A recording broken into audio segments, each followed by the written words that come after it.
জনসমুদ্ৰত পৰিণত শ্ৰী শ্ৰী গুপ্তেশ্বৰ মন্দিৰ।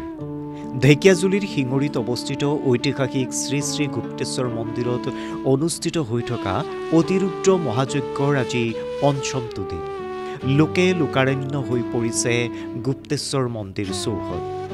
দূৰ দূৰণিৰ পৰা ভক্তসকল আহিছে এই মন্দিৰলৈ।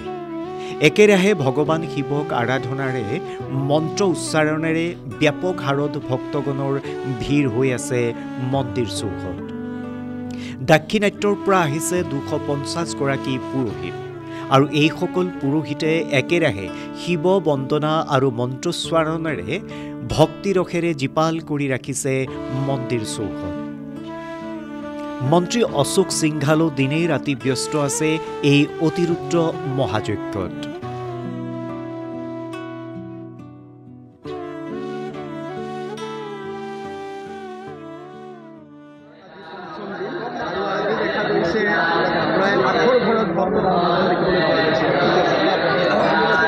সব বাবাৰ কৃপা, এক বহুত ধুনীয়া আয়োজন অতি মহাদুগ্ৰৰ গুপ্তেশ্বৰ বাবাৰ মন্দিৰৰ প্ৰাংগণত হৈ আছে, চিঙৰি আশ্ৰমৰ প্ৰাংগণত হৈ আছে আৰু ভক্তপৰায়ণ ৰাইজ আজি হিলদুল ভাঙি দৰ্শন কৰিবাৰ আশীৰ্বাদ ল'ব আহিছে।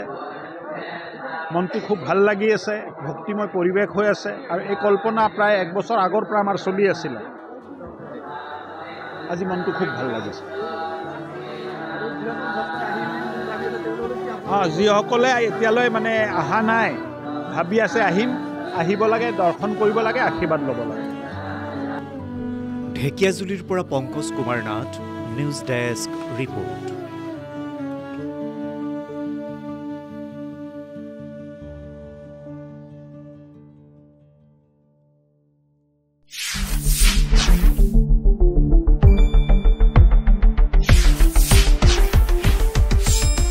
শুদ্ধ আৰু বিস্তৃত বাতৰিৰ বাবে চাই থাকক নিউজ ডেস্ক ৰিপৰ্ট।